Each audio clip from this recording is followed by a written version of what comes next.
നമസ്കാരം സാർ. നമസ്കാരം സാറേ, ഇപ്പം പുതിയൊരു സംശയം ചോദിക്കുകയാണ്. അപ്പോൾ നമ്മൾ നിയമപരമായ വിഷയങ്ങൾ കാലങ്ങളായിട്ട് കൈകാര്യം ചെയ്തിട്ടുണ്ട് അല്ലേ ചാനൽ.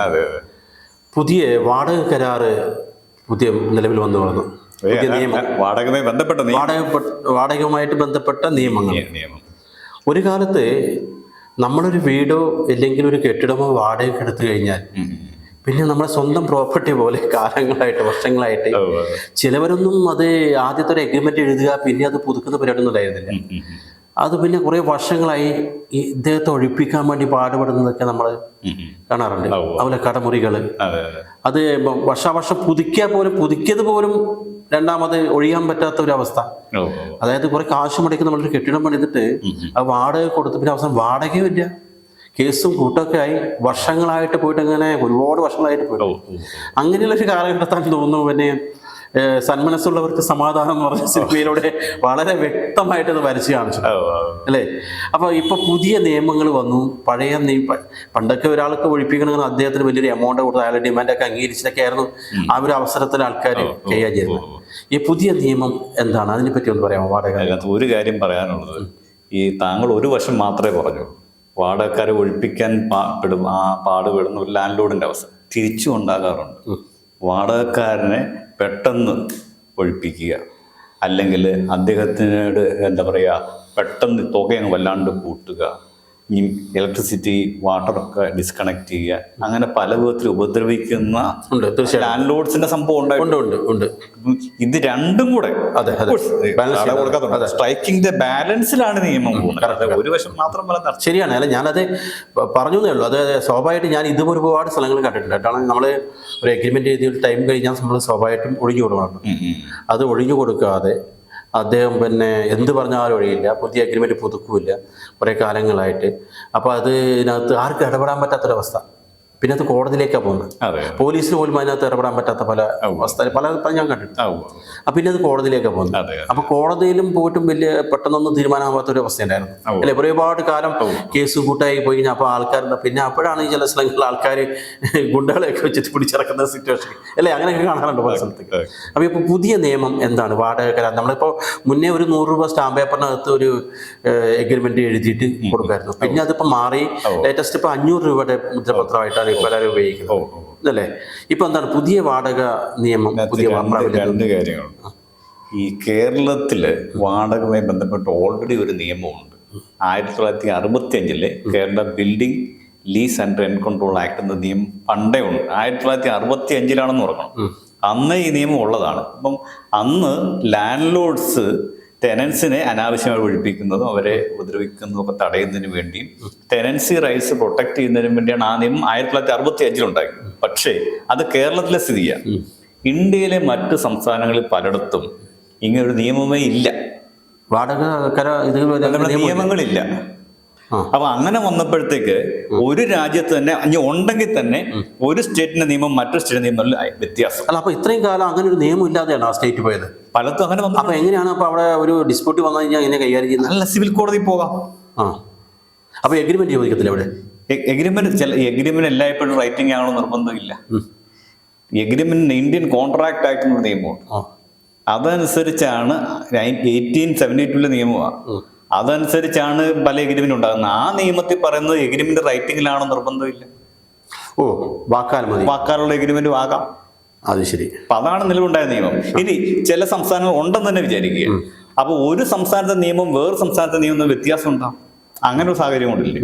അപ്പൊ ഈ സാഹചര്യങ്ങളെല്ലാം കണ്ടെത്തിയിട്ടാണ് മോഡൽ ടെനൻസി ആക്ട് 2021 എന്നൊരു നിയമം രാജ്യവ്യാപകമായി ഒരുമിച്ച് കൊണ്ടുവരാനായിട്ടുള്ള ഒരു ശ്രമമാണ് കേന്ദ്ര ഗവൺമെന്റ് ഭാഗത്തുനിന്നുണ്ടായത്. ഇത് 2021 ഈ നിയമത്തിന്റെ മോഡൽ ടെനൻസി ആക്ട് നിയമത്തെ പറ്റിയാണ് അന്ന് ഗവൺമെന്റ് വിഭാവനം ചെയ്തത്. അതിന്റെ റൂൾസ് ആണ് 2025 വന്നത്.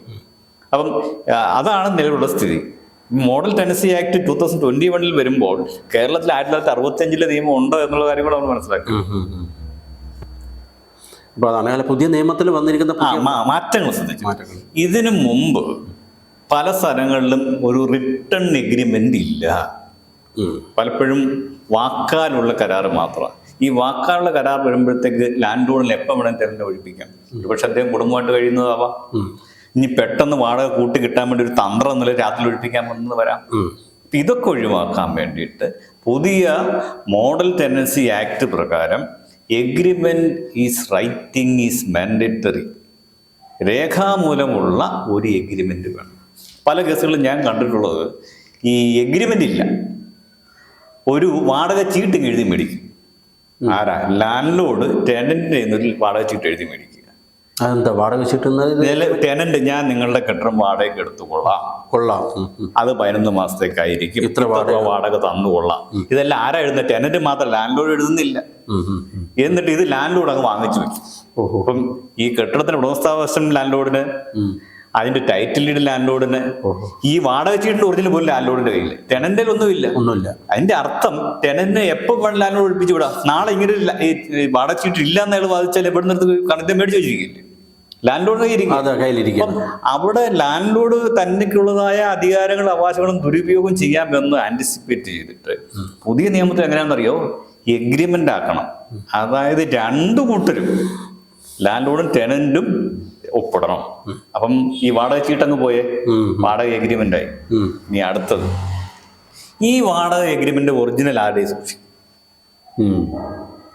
ലാൻഡ് ലോഡ് മേടിച്ച് വെച്ചാൽ ഇങ്ങനെ എഗ്രിമെന്റ് ഉണ്ടെന്ന് അങ്ങനെ തെളിയും. കോപ്പി എടുത്ത് കൊടുത്താ പറയാം. കോപ്പി എടുത്തു കഴിഞ്ഞാൽ അത് വ്യാജമായിട്ട് ഉണ്ടാക്കിയെന്നൊക്കെ ആരോപണം വന്നുകൂടി. അപ്പൊ നിയമത്തിൽ, പുതിയ നിയമത്തിൽ ഇൻ ഡ്യൂപ്ലിക്കേറ്റ് 2 ഉണ്ടാക്കാം. അപ്പൊ 2 സ്റ്റാമ്പ് പേപ്പർ മേടിക്കണം. 2 വേണ്ടി. അപ്പം അത് വലിയ ബാധ്യതല്ലേ? സ്റ്റാമ്പ് പേപ്പർ വേണ്ട. അത് സ്റ്റാമ്പ് പേപ്പർ നിങ്ങൾ ഞാൻ പറഞ്ഞില്ലല്ലോ, നിങ്ങൾ കയ്യിൽ നിന്ന് ഇടുക. സാധാരണ എഗ്രിമെന്റിന് വാല്യൂ വേണമെങ്കിൽ സ്റ്റാമ്പ് പേപ്പർ വേണ്ട. അങ്ങനല്ല, അതൊക്കെയാണ് നിയമത്തിലുള്ള വ്യത്യാസങ്ങൾ. ഇതൊക്കെ പാർലമെന്റും ഗവൺമെന്റും പരിഗണിച്ചിട്ടാണ് അങ്ങനെ 2 സ്റ്റാമ്പ് പേപ്പർ ആയിട്ട് ചിലവാകുന്ന മുൻകൂട്ടി കാണാതാണോ ചെയ്യുന്നത്. ഞാൻ പറഞ്ഞില്ല സ്റ്റാമ്പ് പേപ്പർ, ഞാൻ പറഞ്ഞില്ല 2 എഗ്രിമെന്റ് സംശയങ്ങൾ സ്വാഭാവികമായിട്ട് വരുമല്ലോ. 2 എഗ്രിമെന്റ്, ഡ്യൂപ്ലിക്കേറ്റ് എഗ്രിമെന്റ് വേണമെന്ന് മാത്രമേ, സ്റ്റാമ്പ് പേപ്പർ വേണമെന്നേ ഞാൻ പറഞ്ഞിട്ടില്ല.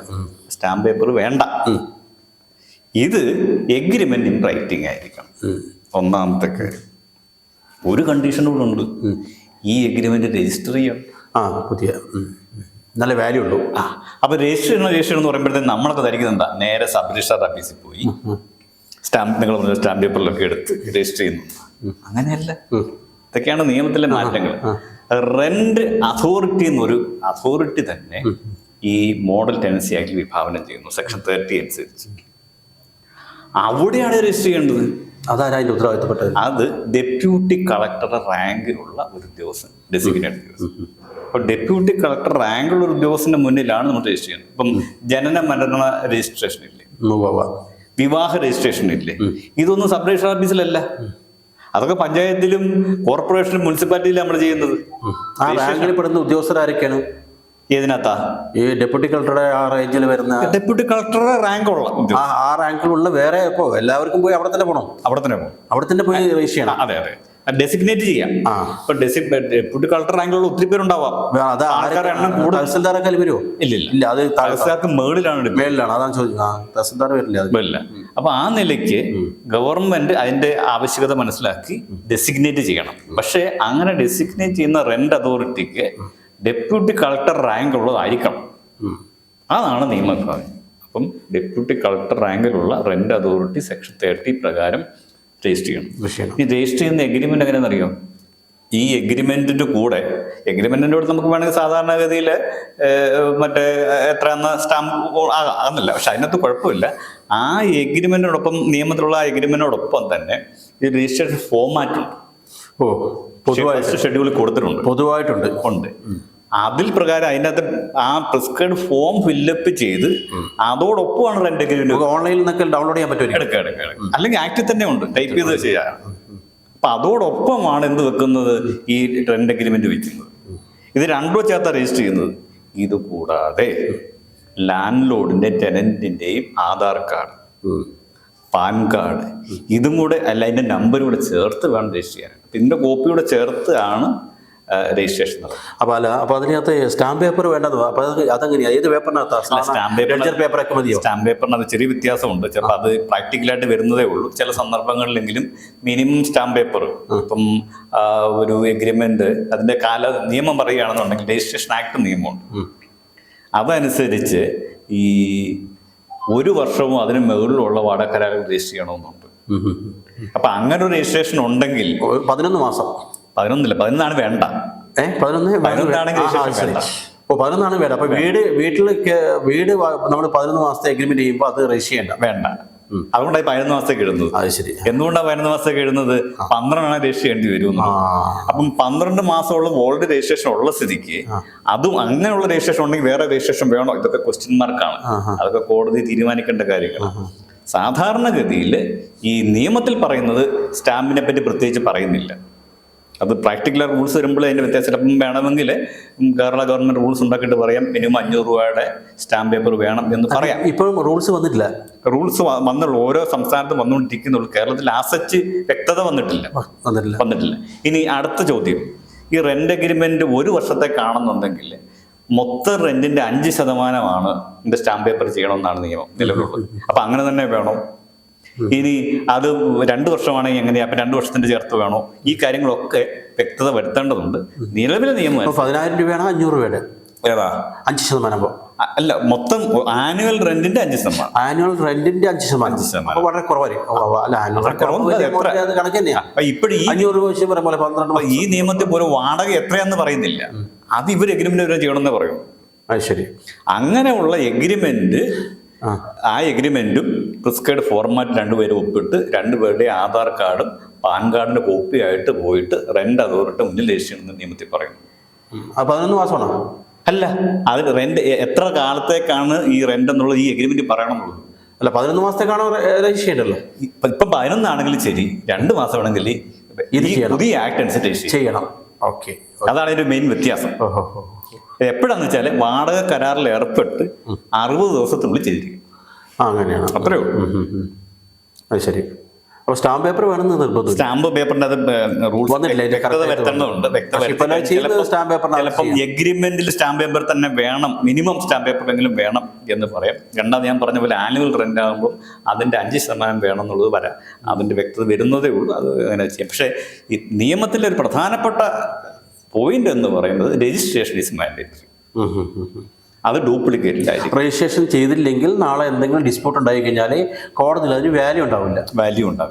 രണ്ടുപേർക്കും വാല്യൂ ഉണ്ടാവും. രണ്ടുപേർക്കും. ഈ നിയമം കൊണ്ട് 2 പേരുടെ ഇൻട്രസ്റ്റ്. അപ്പോൾ അങ്ങനെ ഒരു ഞാൻ ചോദിക്കുന്നത്, അങ്ങനെ ചെയ്യാതെ അനധികൃതമായിട്ട് പിന്നെ ആരെങ്കിലും അങ്ങനെ ഒരു ഉണ്ടായി കഴിഞ്ഞാൽ അതിനകത്ത് നിയമപരമായിട്ട് വേറെ നടപടി എടുക്കാം. അതുപോലെ റെന്റ് അഗ്രിമെന്റ് വാലിഡിറ്റി ഇല്ലെന്ന് പറയാം. വാലിഡിറ്റി ഇല്ല എന്ന് പറഞ്ഞാൽ അവർ ഡിസ്പ്യൂട്ട് ഉണ്ടെങ്കിൽ മാത്രമേ ഈ പ്രശ്നം വരുന്നുള്ളൂ. അല്ലെങ്കിൽ വേറെ പ്രശ്നമൊന്നുമില്ല. നിയമത്തിൽ മാൻഡേറ്ററി അല്ലെങ്കിൽ ഒരു എഗ്രിമെന്റ് എഴുതാത്ത ഒരാൾക്ക് വീട് വാടക കൊടുക്കാൻ പാടില്ല, കെട്ടിടം വാടക കൊടുക്കാൻ പാടില്ല, അങ്ങനെ നിയമമുണ്ട്. നിയമം അനുസരിച്ച് ചെയ്യാൻ പാടില്ല. നിയമത്തിന്റെ പ്രത്യേകത. അവിടെ എന്തെങ്കിലും പ്രശ്നം വന്നാൽ അപ്പോൾ അത് തന്നെയല്ലേ അങ്ങനെ ഒരു എഗ്രിമെന്റ് ഉണ്ടായി രജിസ്റ്റർ ചെയ്യുന്നതാണ് എല്ലാവർക്കും നല്ലത്. വേറൊരു കാര്യമുണ്ട്, ശ്രദ്ധിച്ചിട്ടുണ്ടെന്നറിയാം. ടെനന്റിന്റെ പോലീസ് വെരിഫിക്കേഷൻ റിപ്പോർട്ട് വരെ വേണം. പുതിയ നിയമത്തിന്റെ വ്യത്യാസമാണ്. അപ്പൊ ഈ ടെനന്റായിട്ട് വരുന്നയാള് ആധാർ കാർഡ് ഇതൊക്കെ പോലീസ് സ്റ്റേഷൻ പോകണം. ആധാർ കാർഡല്ല, പോലീസ് വെരിഫിക്കേഷൻ റിപ്പോർട്ട്. ഈ വരുന്ന എടുക്കാൻ പറ്റുന്നതാണ്. അപ്പൊ അതോട് നോക്കേണ്ടി വരും. അപ്പൊ അതും വേണ്ട. സാധാരണ ഇപ്പൊ ബിൽഡിംഗ് ഓണർ ആധാർ കാർഡും ഇതൊക്കെ മേടിച്ചു വെക്കാറുണ്ടല്ലോ. ആധാർ കാർഡും പാൻ കാർഡും ഇവിടെ നിൽക്കട്ടെ, പോലീസ് ക്ലിയറൻസ് വേണമെന്ന്. അതൊരു പ്രധാനപ്പെട്ട ഘടകം. അത് ആവശ്യമാണ്. വരുന്ന ടെനന്റ് ഏത് ടൈപ്പ് ആരാണ് എന്താണെന്ന് അറിയണ്ടേ. അപ്പൊ അത് ഇതിനകത്ത് മാൻഡേറ്ററി. അപ്പൊ അത് ലാൻഡ്ലോഡ് ഇൻട്രസ്റ്റ് പ്രൊട്ടക്ട് ചെയ്യുന്നതല്ലേ പോലീസ് ക്ലിയറൻസ്. കാരണം ചിലപ്പം ചിലള് ഈ ഇന്ത്യക്കാരനെ ആകണമെന്നില്ല, മറ്റ് രാജ്യക്കാരനാവാം. രാജ്യസുരക്ഷയായിട്ട് ബന്ധപ്പെടുന്ന വേറെ ഒരു കേസിൽ അവിടെ മറ്റു സംസ്ഥാനങ്ങളിലെ കേസിൽ പ്രതിയായിട്ട് ഒളിച്ചോടി വന്നയാളാവാം. അങ്ങനെ തീവ്രവാദ പ്രവർത്തനങ്ങൾക്ക് ഏർപ്പെട്ടിരിക്കുന്ന പല ആൾക്കാരും ഇതുപോലെ പല സ്ഥലത്തും വന്ന് താമസിച്ചിട്ടൊക്കെ ഉള്ള കാര്യങ്ങൾ. അതെ, യാതൊരു വിവരമില്ല. പിന്നെ ഇത് സംഭവം നടന്നു കഴിയുമ്പോൾ അറിയുന്നത്. അതെ. അപ്പൊ ഈ നിയമത്തിൽ തന്നെ അങ്ങനെ മിസ്യൂസ് ചെയ്യുന്നവർക്ക് അവരെ ഒഴിപ്പിക്കാനും നിയമത്തിൽ വകുപ്പുണ്ട്. ഈ എഗ്രിമെന്റ് ഉണ്ടാക്കുന്നു. ടെനന്റ് വേണ്ട നിയമവിരുദ്ധമായിട്ട് ഇല്ലീഗലായിട്ടോ ഇമ്മോറലായിട്ടോ ഒക്കെ പ്രവർത്തിക്കുകയാണെങ്കിൽ ആ ഒറ്റ കാരണം കൊണ്ട് ടെനന്റ് എവിക്ട് ചെയ്യാം. എവിക്ട് ചെയ്യാൻ വേണ്ടി ഇതേ റെന്റ് അതോറിറ്റിയെ സമീപിക്കാം. രജിസ്ട്രേഷൻ ചെയ്തെന്ന് പറഞ്ഞു. രജിസ്ട്രേഷൻ ചെയ്തവരെ പക്ഷെ അതവിടെ ഈ ബോധ്യപ്പെടുത്തണ്ടേ? ആരെ? ഈ രജിസ്റ്റർ ചെയ്ത സ്ഥലത്ത് പോയിട്ട് നമ്മൾ പോകുമ്പോൾ അപേക്ഷ കൊടുത്താൽ മതി. അപ്പൊ അത് ഒരു വ്യാജമായിട്ടുള്ള ഒരു ഒഴിപ്പിക്കലാണെങ്കിലും അല്ലല്ല, അത് പരിശോധിക്കുമല്ലോ, തെളിവെടുക്കുമല്ലോ. അത് കൊടുക്കുന്ന അപേക്ഷ അഫിഡവിറ്റ് സഹിതം വേണം കൊടുക്കാൻ വേണ്ടിയിട്ട്. സപ്പോർട്ടിങ് ഡോക്യുമെന്റ്സും കൊടുക്കണം. ഈ കക്ഷിയും വിളിച്ച് ചോദിക്കുമായിരിക്കും. രണ്ടുപേരും വിളിച്ച് പ്രശ്നങ്ങൾ ചോദിക്കും. അത് ഒരു ഫാക്ട് ഫൈൻഡിങ് ഉണ്ടാവും, എന്നിട്ടേ വരുള്ളൂ. നല്ല പോലീസ് കേസ് ഇതായിട്ട് പോകേണ്ട ആവശ്യമില്ല, നേരിട്ട് പോയാൽ പ്രശ്നം. അങ്ങനെ ഒരു സിംപ്ലിഫിക്കേഷൻ ഉണ്ടായിട്ടുണ്ട്. അതുപോലെ വേറെ കാര്യങ്ങളുണ്ട്. ഇത് ഡിജിറ്റലായിട്ട് ചെയ്യാം. നമ്മൾ ഡിജിറ്റലായിട്ട് ഈ കാര്യങ്ങളൊക്കെ ചെയ്യുന്ന തടസ്സങ്ങളില്ല. ഇനി വേറൊരു കാര്യങ്ങളുണ്ട്. ഇപ്പൊ റെന്റ് കൊടുക്കുന്നില്ല, റെന്റ് എഗ്രി ചെയ്തു കൊടുക്കുന്നില്ല. അപ്പം ലാൻഡ് ലോഡിന് ടെനന്റിനെ ഒഴിപ്പിക്കാം. അപ്പം 2 മാസത്തെ റെന്റ് തുടർച്ചയായിട്ട് കൊടുക്കുന്നില്ലെങ്കിൽ പുതിയ നോട്ടീസ് കൊടുക്കണം. 1 മാസം നോട്ടീസ് കൊടുക്കണം. ആ നോട്ടീസ് കൊടുത്തിട്ട് ലാൻഡ് ലോഡിന് ഒഴിപ്പിക്കാൻ വേണ്ടി ഇതേ റെന്റ് അതോറിറ്റിയെ സമീപിക്കാം. 3 മാസത്തെ ടൈം കൊടുക്കണം അല്ലേ? 2 മാസത്തെ റെന്റ് തന്നില്ലെങ്കിൽ അത് ഒഴിപ്പിക്കാനുള്ള ഗ്രൗണ്ട്. ആ ഗ്രൗണ്ട് കൊടുക്കുന്ന നോട്ടീസ് 1 മാസത്തെ ആയിരിക്കണം. അപ്പം പലത്തിൽ 3 മാസം വരുന്നുണ്ട്. ഓക്കെ. നമ്മൾ ഈ അഡ്വാൻസ് ഡെപ്പോസിറ്റ് മേടിക്കൂല, അതില് എന്താണ് അതിനതിരിക്കുന്നത് ഡൊമസ്റ്റിക് പർപ്പസിനാണെന്നുണ്ടെങ്കിൽ 2 മാസം റെന്റാണ് അഡ്വാൻസ് ആയിട്ട് സെക്യൂരിറ്റി വാങ്ങിക്കാനുള്ളത്. അത് ഇത് കഴിയുമ്പോൾ തിരിച്ചു കൊടുക്കണം. അല്ലെങ്കിൽ ലാസ്റ്റ് റെന്റ് അഡ്ജസ്റ്റ് ചെയ്ത് സാധാരണ 3 മാസത്തെയാണ് എല്ലാവരും വാങ്ങിച്ചോണ്ടിരിക്കുന്നത്. പക്ഷേ ഈ നിയമത്തിൽ 2 മാസത്തെ. അത് ഡൊമസ്റ്റിക്കാ. ഇത് കൊമേഴ്സിലാണ് 6 മാസം മേടിക്കും. 6 മാസം മേടിക്കാം ഉണ്ട്. പിന്നെ ഈ റെന്റ് കൂട്ടുന്ന ഒരു പരിപാടി ഉണ്ടല്ലോ, അതെ, അതിന് ടൈം ഡ്യൂറേഷൻ അല്ല. അത് പറയുന്നത് എന്താന്ന് വെച്ചാൽ ഈ എഗ്രിമെന്റിൽ തന്നെ റെന്റ് കൂട്ടുന്നതിനുള്ള ക്ലോസ് വേണം വെക്കാം. അത് റീസണബിൾ ആയിരിക്കണം. അത് സാധാരണ പക്ഷേ ഈ നിയമത്തിൽ പറയുന്നുണ്ടല്ലോ 1% ഇല്ല, അങ്ങനെ കൃത്യമായ ശതമാനം പറയുന്നില്ല. ഇതിനകത്ത് എഗ്രിമെന്റിൽ വെക്കാവുന്ന മാത്രം 5%, 10% ഉണ്ട്. 5 മുതൽ 10% ഒരു ജനറലി എന്നുള്ളതേ ഉള്ളൂ. അപ്പം തന്നെ 5 മുതൽ 10 വരെ ആവുന്ന ഒരു വർഷം താമസിച്ചിട്ട് പറയണത് 25% കൂട്ടിയിട്ട് അടുത്ത മാസം അങ്ങനെ പറയാൻ പറ്റില്ല. അതുകൊണ്ട് തന്നെ ഈ എഗ്രിമെന്റില് എത്ര നാളത്തെ റെന്റ് കൂട്ടാനുള്ളതിന്റെ ക്ലോസ് വെക്കണം. അത് റെന്റ് അതോറിറ്റി പരിശോധിക്കും. ഈ നിയമത്തിൽ ഓൾറെഡി അങ്ങനെ ഇല്ലേ? ഇല്ല, അങ്ങനെയില്ല. നമ്മൾ എഗ്രിമെന്റ് വെക്കുമ്പോൾ എത്ര വർഷത്തേക്കാണ് 1% കൂട്ടാൻ പാടുള്ളൂ എന്നല്ലേ നിയമമില്ലേ? നമ്മുടെ എഗ്രിമെന്റ് വെക്കുന്നത് വാടകക്കാരൻ ഒരു ദിവസം ഒഴിഞ്ഞേ പറ്റൂ. അപ്പൊ ഈ വാടക കരാറിൽ ഏർപ്പെടുമ്പോൾ തന്നെ എത്ര കാലത്തേക്കാന്ന് വ്യക്തമായിട്ട് പറയുന്നുണ്ടാവും. അപ്പൊ ഇയർലി റെന്റ് എത്രയാണ് കൂട്ടുന്നത് എന്ന് ഈ എഗ്രിമെന്റിൽ തന്നെ പറയണം. പക്ഷെ അതിന് പൊതുവായിട്ടുള്ള ഒരു മാനദണ്ഡം ഉണ്ടാവില്ല. ഇല്ല, അത് റീസണബിൾ ആവണമെന്നുള്ളതേ ഉള്ളൂ. അതിനാണ് പറയുന്നത് 5 മുതൽ 10% വരെ ആകാം, ആ റേഞ്ച് വരാകാവുന്നുള്ളൂ. അത് 5 6 10 പറയുന്നില്ല. ഇല്ല. അങ്ങനെയുണ്ടോ? ആ എഗ്രിമെന്റ് ക്ലോസ് വേണമെന്ന് മാത്രമേ ഉള്ളൂ. ഓ, അങ്ങനെയുണ്ട്. അതെ. 10 കൂടുതൽ വാങ്ങിക്കാൻ പാടില്ല എന്നാണ്. എന്തോ 10 കൂടുതൽ വാങ്ങിക്കാൻ പാടില്ല. അല്ല, റീസണബിൾ എമൗണ്ട് എന്ന് മാത്രമേ പറയുന്നു. അത് എഗ്രിമെന്റിൽ പറയണം. പക്ഷെ നിയമത്തിൽ അങ്ങനെയൊക്കെ വേണ്ടതല്ലേ? അല്ല, അതിനകത്ത് ഈ ആക്ടിൽ തന്നെ പറയുന്നുണ്ട്. ഈ ഇപ്പം റെന്റിൽ ഒരു എഗ്രിമെന്റിൽ ഒരു ക്ലോസ് ഉണ്ടെന്ന് വിചാരിക്കുക. ആ ക്ലോസ് റീസണബിൾ ആണെന്ന് റെന്റ് അതോറിറ്റി പരിശോധിക്കാം. എന്നിട്ട് റീസണബിൾ ആണെങ്കിൽ ആ തുക ടെനന്റ് കൊടുക്കുന്നില്ല വിചാരിക്കുക. ആ ഒറ്റ കാരണം കൊണ്ട് ലാൻഡ് ഒഴിപ്പിക്കാം, അപേക്ഷ കൊടുക്കുന്നില്ലെങ്കിൽ, ഈ റീസണബിൾ എമൗണ്ട് കൂട്ടി കൊടുക്കുന്നില്ലെങ്കിൽ ഇതൊക്കെ ഫെയർ റെന്റ് എന്നൊരു കൺസെപ്റ്റ് ഉണ്ട്. അതൊക്കെ ഉചിതമെന്ന് തോന്നി ചെയ്യാന്നുള്ളതേ ഉള്ളൂ. ഇപ്പൊ വല്ലാണ്ട് നിങ്ങൾ 25% കൂട്ടണം എന്ന് പറഞ്ഞാൽ അത് വേണമെങ്കിൽ റെന്റ് അതോറിറ്റി കിടപ്പണം. ഇത് വല്ലാണ്ട് എക്സോർബിറ്റന്റ് ആണ്, ഇത് അൺറീസണബിൾ ആണ്. അപ്പൊ അതിനകത്തൊരു കാര്യമുണ്ട്. ഈ സെക്ഷൻ 30 അനുസരിച്ച് റെന്റ് അതോറിറ്റിയുടെ വിധിക്ക് ഉത്തരവിനെതിരെ ആർക്കെങ്കിലും പരാതി ഉണ്ടെങ്കിൽ സെക്ഷൻ 33 അനുസരിച്ച് അപ്പലേറ്റ് അതോറിറ്റിക്ക് പരാതി കൊടുക്കാം, അപ്പീൽ കൊടുക്കാം. ഈ അപ്പീൽ അതോറിറ്റി എന്ന് പറയുന്നത് ഡിസ്ട്രിക്ട് കളക്ടറോ അല്ലെങ്കിൽ അഡീഷണൽ ഡിസ്ട്രിക്ട് കളക്ടറോ അല്ലെങ്കിൽ ഡിസ്ട്രിക്ട് മജിസ്ട്രേറ്റിന് തുല്യമായ അധികാരമുള്ള ആളായിരിക്കും. ഈ പിന്നെ റെന്റൽ വിഷയങ്ങൾ വന്നു കഴിഞ്ഞാൽ ഈ കോർപ്പറേഷനിലൊക്കെ അക്കോമഡേഷൻ കൺട്രോളോ അല്ലേ? അവിടെ എന്താ പരിപാടി? അക്കോമഡേഷൻ കൺട്രോൾ അത് നമ്മുടെ കേരള ഡിസ്പ്യൂട്ടുകളൊക്കെ, അതെ, building lease and rent control act പ്രകാരം ഉള്ളതാണ്. അതിപ്പോ ഒരു ടെനന്റിനെ ഒഴിപ്പിച്ചെന്ന് വിചാരിക്കും, അപ്പൊ തിരിച്ച് റീസ്റ്റോർ ചെയ്യണ്ടേ? അതെ. അപ്പൊ അതിനുള്ള കാര്യങ്ങൾ ചെയ്യുന്നതാണ് അക്കോമഡേഷൻ കൺട്രോൾ എന്ന് പറയുന്നത്. കോർപ്പറേഷനിൽ അവിടെ പരാതി കൊടുക്കാം. അത് 6 മാസത്തിൽ കൊടുക്കണമെന്ന് മാത്രം. ഇല്ലീഗലായിട്ട് ഒഴിപ്പിച്ച് കഴിഞ്ഞാൽ അതായത് with due process of law. ഇപ്പൊ Kerala building lease and rent control act അനുസരിച്ച് റെന്റ് കൺട്രോൾ കോർട്ടിൽ RCP കൊടുത്ത് അവിടുത്തെ ഉത്തരവ് പ്രകാരം മാത്രമേ ഒരാൾ ഒഴിപ്പിക്കാൻ പാടുള്ളൂ. പക്ഷെ ഒരു ടെന്നെ ലാൻഡോട് അങ്ങ് നിന്നിട്ട് ഒഴിപ്പിച്ചെന്ന് വിചാരിക്കുക, അക്കോമഡേഷൻ കൺട്രോൾ പരാതി കൊടുക്കാം. പക്ഷേ എഗ്രിമെന്റ് അത് Kerala building lease and rent control. അപ്പൊ ഇപ്പൊ ഈ പിന്നെ സബ് കളക്ടറുടെ ഡെപ്യൂട്ടി കളക്ടറുടെ ആ റേങ്കിലുള്ള അവിടെ ഈ പ്രശ്നം സോൾവ് ചെയ്യാൻ വേണ്ടി നമ്മൾ പോകാം. മാത്രമല്ല നമുക്ക് ഈ പറഞ്ഞ ഈ കോർപ്പറേഷനിലൊക്കെ പഞ്ചായത്തുകളിലും ഇതുപോലത്തെ സംഭവം ഉണ്ടോ? കോർപ്പറേഷൻ മാത്രമല്ല, നിയമത്തിൽ നാഷണൽ മോഡൽ അല്ല, ഞാൻ പറഞ്ഞ ഈ അക്കോമഡേഷൻ കൺട്രോളർ വേറെ ഏതെങ്കിലും ഈ അക്കോമഡേഷൻ കൺട്രോളൊക്കെ എവിടെയാ? കേരള ബിൽഡിംഗ് ലീസ് കൺട്രോൾ ആക്ടിലാ 1965 നിയമത്തില. അതുകൊണ്ട് പുതിയ നിയമത്തിൽ അക്കോമഡേഷൻ കൺട്രോൾ വാക്കയില്ല. അങ്ങനെ സംഭവം ഉണ്ടാവില്ല. അങ്ങനെ വാക്കില്ല. ഇവിടെ മാത്രം ഉണ്ടാക്കിയ സംഭവമാണ്. അതൊക്കെ ഇവിടുത്തെ ചില കാര്യങ്ങളാണ്. അപ്പൊ നമുക്കിപ്പോ പോകണമെങ്കിൽ 2 സ്ഥലത്തും പോവാം. ഈ പറഞ്ഞ 2 സ്ഥലങ്ങളും പോകാം. അതനുസരിച്ചിരിക്കും. പക്ഷേ നാഷണൽ വൈഡ് ഒരു പുതിയ നിയമം വന്നു. അതാ ഞാൻ പറഞ്ഞത് 1965 കേരളത്തിൽ നിയമം വന്നു. നാഷണൽ ലെവലിൽ വന്ന് 2021 വ്യത്യാസം നോക്കിയാണ്. അപ്പം കേരളം അത്രയും മുന്നിലാണ് എന്ന് വേണമെങ്കിൽ. അപ്പൊ ഈ പഴയ കണ്ടീഷനും ഇപ്പോഴത്തെ പുതിയ നിയമം വന്നപ്പോഴുള്ള മാറ്റങ്ങൾ എന്തൊക്കെയാണ്? പ്രകടമായ മാറ്റങ്ങൾ അല്ല, അതിനകത്ത് ഇപ്പോഴും ഞാൻ തന്നെ കഴിഞ്ഞ മാസം ഒരു RCP Kerala building and lease control act പ്രകാരം വിധി മേടിച്ചതേ ഉള്ളൂ. ഇപ്പോഴും നമ്മുടെ കേരളത്തിൽ നമ്മൾ ഫോളോ ചെയ്യുന്നത് Kerala building and lease control act ആണ്.